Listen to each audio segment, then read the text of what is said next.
Hello everyone. आज हम लोग बात करने वाले हैं फिगर ऑफ स्पीच के एमसीक्यूज़ की, ठीक है, ऑब्जेक्टिव टाइप क्वेश्चंस की।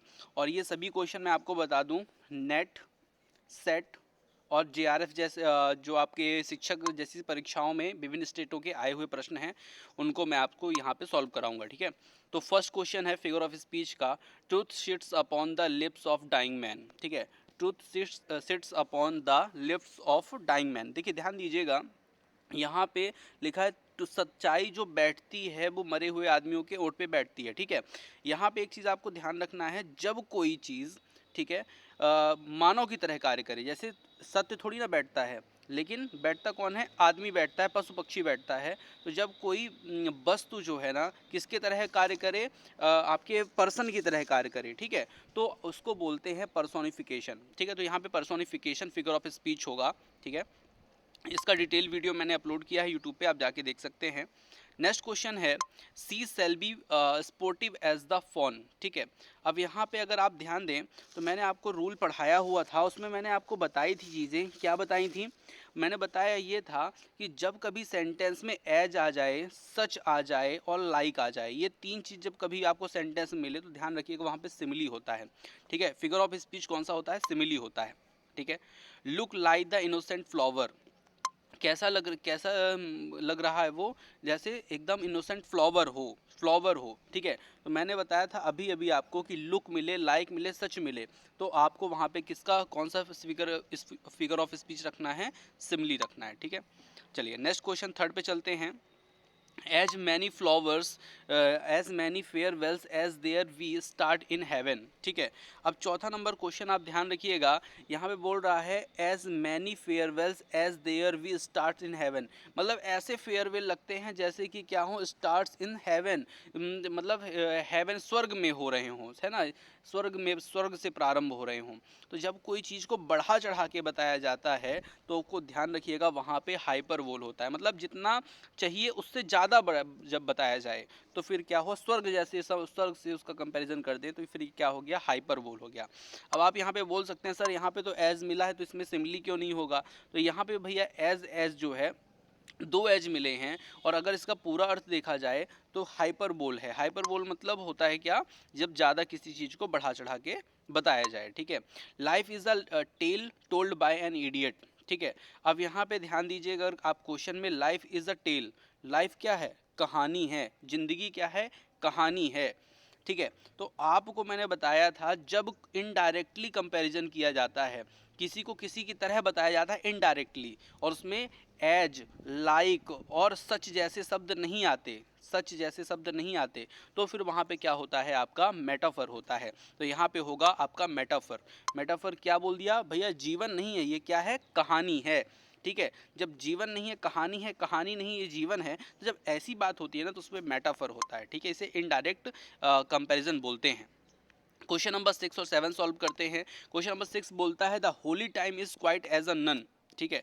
अब ध्यान दीजिए, क्वेश्चन नंबर 6 क्या बोलता है कि आपका holy time is quite as a nun. अब एक ही सिंगल एज मिल रहा है, एज मिले, लाइक मिले और सच मिले, तो मैंने आपको बताया क्या होता है? सिमिली होता है, और यहाँ पे सिमिली ही होगा, ठीक है। The camel is the ship of desert, camel जो है ना वो क्या है? रेगिस्तान का जहाज है। भैया कैमल को ना रेगिस्तान का जहाज बता दिया गया है। अच्छा, एज, लाइक, सच जैसे शब्द भी नहीं है, तो यहाँ पे क्या होगा? मेटाफर होगा। इस चीज़ को आपको ध्यान रखना है, और ऐसे ही क्वेश्चन आपके एग्जाम में आए हुए हैं सब, ठीक है। डियर कम, अच्छा ये क्वेश्चन अगर आपको देखने हो ना तो जितने नेट के पेपर आप देखेंगे ना, सब में एक एक क्वेश्चन कहीं ना कहीं ये सभी यही आए हुए हैं, ठीक है। आप सच भी कर सकते हैं। Dear come near and fear not, अब देखिए कितना अच्छा क्वेश्चन है। Dear come near and fear not, ठीक है। तो क्वेश्चन जब इस प्रकार आए कि डियर, नियर, फियर एक ही तरह का उच्चारण बार बार हो तो उसे बोलते हैं एसोनेंस, ठीक है। तो एसोनेंस इसमें होगा, ठीक है। चलिए एक चीज़ और बता दूं कि ये सब मैंने फिगर ऑफ स्पीच पढ़ाई हुई हैं, अगर आपको मिल जाए तो बहुत बढ़िया है, इसी प्लेलिस्ट में सब हैं। और अगर आपको नहीं मिलता है तो आप मुझे इस नंबर पे मैसेज करके ग्रुप में जुड़ भी सकते हैं। आपका नंबर लिखना है, आपको अपना नाम लिखना है, और कहाँ से हैं आप वो लिखना है, और किस चीज़ की आप तैयारी कर रहे हैं, नेट की कर रहे हैं, सेट की कर रहे हैं, या फिर आप शिक्षक वर्ग 1-2 की कर रहे हैं, तो आप मुझे लिख के दें तो मैं आपको ग्रुप में ऐड कर दूँगा, साथ में ऐसे सब वीडियो प्लेलिस्ट भेज दूँगा। Opportunity Knox at the door but one, ठीक है, जो अपॉर्चुनिटी है ना, अवसर, ये आपका दरवाज़ा खटखटाती है एक बार, लेकिन एक बार, ठीक है। तो ध्यान रखिएगा, opportunity Knox at the door eight one, तो वैसे गेट खटखटाता कौन है? तो गेट खटखटाता है कोई व्यक्ति, खटखटाता है कि नहीं? जब किसी के यहाँ जाओगे तो आप गेट को खट खट खट खट करोगे, तो जब आप गेट खटखटाते हो, ये अपॉर्चुनिटी किसी वस्तु को बोल रहा है कि वो आपकी क्या करेगी, अपॉर्चुनिटी जो है दरवाज़ा खटखटाएगी। तो ऐसे में होता है पर्सोनिफिकेशन। तो मैंने आपको बताया ना, जब कोई चीज़ का पर्सन की तरह कंपैरिजन किया जाए तो पर्सोनिफिकेशन होता है। तो 10 पे होगा आपका personification, option number D. Question number 11 की हम बात करते हैं। सी वेप्ट ओशियन ऑफ टीयर, ठीक है, सी वेप्ट ओशियन ऑफ टीयर, उसने रो रो कर ना समुद्र भर दिया भैया, समुद्र भर दिया रो रो कर। तो यहाँ पे ऐसा हो सकता है कि कोई रो के समुद्र भर दे? नहीं ना। तो ये हाइपरबोल है। हाइपरबोल मतलब किसी चीज़ को जब ज़्यादा बढ़ा चढ़ा के बताएं तो फिर वो होता है हाइपरबोल, ठीक है। तो बात आपको समझ में आ रही होगी, ठीक है। यहाँ लड़की का नाम ही क्यों दिया सी, कुछ भी हो सकता है, ठीक है। Metaphor can be called, metaphor को और क्या कहा जाता है? इम्प्लाइड सिमिली कहा जाता है, कन्वर्ट सिमिली कहा जाता है। तो भैया इसको कहा जाता है कन्वर्ट सिमिली, ध्यान रखिएगा, कन्वर्ट सिमिली मेटाफर को कहा जाता है। मतलब मेटाफर और जो सिमिली होता है एक ही तरह का होता है। मेटाफर में डायरेक्ट कंपैरिजन होता है, इसमें इनडायरेक्ट कंपैरिजन होता है, ठीक है। Sea this sea that wears her bosom to the moon, ये अपने एक पोयम की ही जो है विलियम वर्ड्सवर्थ की एक पोयम है, उनकी पोयम पे ये लाइन है, this sea that wears her bosom to the moon, ठीक है। तो यहाँ पे आपको ध्यान क्या देना है, यहाँ पे बोल रहा है this sea that wears her bosom to the moon, ठीक है। तो यहाँ पे आयरनी होगा, सिमिली होगा, मेटाफर होगा, पर्सोनिफिकेशन होगा। तो यहाँ पे देखो समुद्र को क्या बोल रहा है कि वो अपनी छाती खोले हुए चंद्रमा के सामने बैठा है या लेटा है, ठीक है। मतलब यहाँ पे जो कंपैरिजन किया गया है समुद्र का मानव जैसे किया गया है, जैसे छाती किसके होते हैं? मनुष्य के होते हैं, पर्सन की होती है। लेकिन यहाँ पे बताया किसको गया है? समुद्र को बताया गया कि भैया समुद्र जो है ना अपनी छाती खोले हुए चंद्रमा के सामने लेटा हुआ है गर्व के साथ, ठीक है। तो ये चीज़ है पर्सोनिफिकेशन, ठीक है। तो ध्यान रखिएगा, आपका 13 का ऑप्शन नंबर डी होगा पर्सोनिफिकेशन। जब किसी वस्तु का पर्सन की तरह बताया जाए, कंपैरिजन किया जाए, तो वहाँ पे पर्सोनिफिकेशन होता है। लिव लाइक अ हर्मिट, ठीक है, लिव लाइक अ हर्मिट। अब यहाँ पे ध्यान दीजिएगा, क्वेश्चन नंबर 14 में यहाँ पे क्या आ गया? एक शब्द लाइक। जब कभी लाइक एज और सच आ जाए तो सिमिली होता है, तो आपको सिमिली आंसर लगाना है इसमें, ठीक है। क्वेश्चन नंबर 15 पे चलते हैं। You laugh at a person who slipped stepping on a banana peel and the next thing you know you have slipped too, ठीक है। यहाँ पे you laugh at a person who slipped stepping on a banana peel and the next thing you know you have slipped too, ठीक है। अब यहाँ पे ध्यान रखिएगा, क्वेश्चन में क्या बोलता है? You laugh at a person, तुमने एक व्यक्ति पे हंसा, हु जो स्लिप्ड हुआ था स्टेप से, स्टेप मतलब सीढ़ी से, ऑन द बनाना पील, उसके पैर के नीचे क्या आ गया होगा? बनाना पील मतलब केले के छिलका आ गया, तो वो स्लिप्ड होकर स्टेप से गिर गया और तुम हंसे। And the next thing you no, एक तुम चीज़ नहीं जानते, यू हैव स्लिप्ड टू, तुम भी स्लिप्ड हो, तुम भी फिसले हुए हो। अब यहाँ पे किसी व्यक्ति को क्या कर दिया गया? व्यंग मार दिया गया। और जब व्यंग मार दिया जाता है तो वहाँ पे आयरनी होता है, ठीक है, ध्यान रखिएगा। आयरनी मतलब किसी व्यक्ति के ऊपर हंसने से पहले अपने आप को देखना चाहिए, और उसने हंस दिया तो उसने किसी ने उसको जो है समझाइश दे दी कि तुम भी खिसके ही हुए हो, ऐसा बोलते हैं ना अपन, तुम भी खिसके ही हुए हो। खिसके हुए मतलब दिमाग तुम्हारा फिसला हुआ है, ठीक है। तो एक प्रकार का उसने बोल भी दिया और उसको व्यंग की तरह समझ में भी नहीं आया। The name of Britain biggest dog was टिनी, ठीक है। अब यहाँ पे ऐसा क्वेश्चन आ गया है, इसको ध्यान रखिएगा। यहाँ पे क्या बोलता है? नेम ऑफ द, सबसे बड़े ब्रिटेन के कुत्ते का नाम पता है क्या है? टिनी। टिनी मतलब छोटा, टिनी मतलब होता है छोटा। तो जब कोई चीज़ क्या हो? उल्टी हो, जैसे बिगेस्ट और टिनी, तो यहाँ पे होता है पैराडॉक्स, ठीक है। मतलब दो तरह की बातें की जाती हैं, जैसे आंख का अंधा नाम नैन सुख, तो आंख से अंधा है भैया लेकिन नाम नैन सुख, तो क्या हो गया? पैराडॉक्स। नेक्स्ट क्वेश्चन है, war is peace, freedom is salivary और इग्नोरेंस इज स्ट्रेंथ। ध्यान दीजिएगा, क्वेश्चन नंबर 17 आपका ये बोलता है, 17 आपका ये बोलता है कि वॉर इज पीस, युद्ध ही क्या है? शांति है। स्वतंत्रता ही क्या है? गुलामी है। इग्नोरेंस ही स्ट्रेंथ है, ठीक है। तो ये दो तरह की मतलब कंट्रोवर्सी वाली बात हो गई, तो इसमें होगा पैराडॉक्स, ठीक है। युद्ध ही शांति कैसे हो सकती है? युद्ध में तो खून खराबा होता है, ठीक है। तो ये चीज़ आपको यहाँ पे बताया गया है। लिखा है she is the pillar of state, she is the pillar of state.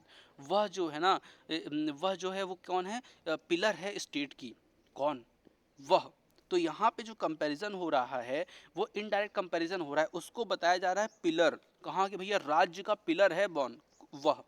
तो यहाँ पे है मेटाफर। ठीक है, ध्यान रखिएगा।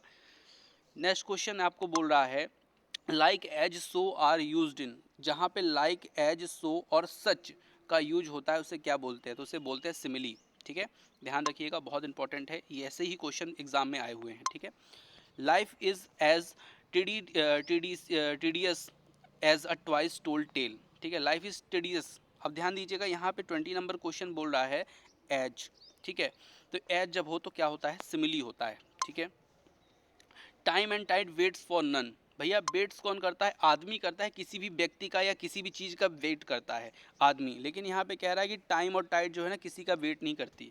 तो यहाँ पे कौन सा हो गया? जब इनडायरेक्ट कंपैरिजन होता है तो होता है भैया सॉरी, इनडायरेक्ट कंपैरिजन नहीं, जब किसी पर्सन की तरह किसी भी वस्तु को बताया जाए तो होता है पर्सोनिफिकेशन। ठीक है, बात समझ में आई? Time and tide waits for none, time और टाइड किसी का मतलब समय और जो लहरें हैं किसी का इंतजार नहीं करती, तो पर्सोनिफिकेशन है। इनकी सब डिटेल वीडियो अपलोडेड है यूट्यूब पे, मैं डिस्क्रिप्शन पे भी उसकी लिंक दे दूंगा, तो आप जाके पूरे जो है ग्रामर के भी प्लेलिस्ट की मैं दे दूंगा और इसकी भी दे दूंगा, तो आप लोग जाके देख सकते हैं। Authority forgets as dying man. Authority forgets a dying man. अब देखिए यहाँ पे ध्यान दीजिएगा, 22 क्वेश्चन में अथॉरिटी हम किसको देते हैं? किसी भी व्यक्ति को देते हैं। और यहाँ पे अथॉरिटी फॉरगेट्स हुआ है अ डाइंग मैन, मतलब मरे हुए व्यक्ति से अथॉरिटी क्या हो गया? फॉरगेट हो गया। तो ध्यान रखिएगा, यहाँ पे होगा आपका पर्सोनिफिकेशन। ठीक है, 22 क्वेश्चन पे पर्सोनिफिकेशन। अथॉरिटी किसी व्यक्ति को दी जाती है। ठीक है, तो यहाँ पे ध्यान रखिएगा, जब मानव की तरह किसी भी चीज़ को जो है बताया जाए तो वहाँ पे क्या होता है? पर्सोनिफिकेशन होता है, जब इसी तरह का क्या किया जाए? कंपैरिजन किया जाए। 10,000 saw I at a glance the figure of speech in the above line. अब ये भी जो है विलियम वर्ड्सवर्थ की लाइन है।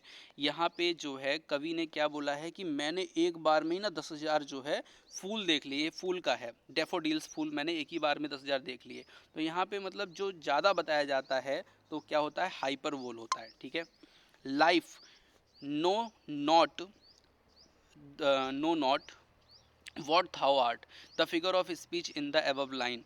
देखिए यहाँ पे आया है क्या? एक, इसको बोलते हैं एक्सक्लेमेटरी मार्क। जब कभी एक्सक्लेमेटरी मार्क आया, इसे एपोस्ट्रॉफी मार्क भी बोलते हैं, तो वहाँ पे एपोस्ट्रॉफी ही होता है। ठीक है, तो फिगर ऑफ स्पीच यहाँ पे क्या है? एपोस्ट्रॉफी है। ठीक है, इस चीज़ को आपको ध्यान रखना है। The ship of lie is selling smoothly. ठीक है, the ship of lie is selling smoothly. अब यहाँ पे ध्यान दीजिएगा फिर से, यहाँ पे जो बोल रहा है क्वेश्चन नंबर 25 में, यहाँ पे बोला है कि the ship of lie, lie is sailing, ship of lie, लेटी हुई शिप। लेटता कौन है? व्यक्ति लेटता है, और यहाँ पे शिप को ही लेटा रहा है। तो जब ये ऐसा होता है कि ship of lie selling smoothly, तो ध्यान रखिएगा यहाँ पे होगा आपका क्या? हाँ, यहाँ पे हो सकता है कंपैरिजन हो रहा है ना 25 तो the ship of lie is selling smoothly, यहाँ पे होगा मेटाफर। ये शिप ऑफ लाइफ है, शिप ऑफ लाई है। ठीक है, तो यहाँ पे होगा metaphor. The city's boy itself, it is soft like solitude। ठीक है, the city voice itself is soft like solitude। Like आ गया, जब कभी लाइक आ जाए तो सीधा सीधा क्या कर दो? आप सिमली कर दो, लाइक एज सच सो। चार चीज़ें हैं। Point out the figure of speech, my love is like a red red rose. Very famous line है ये।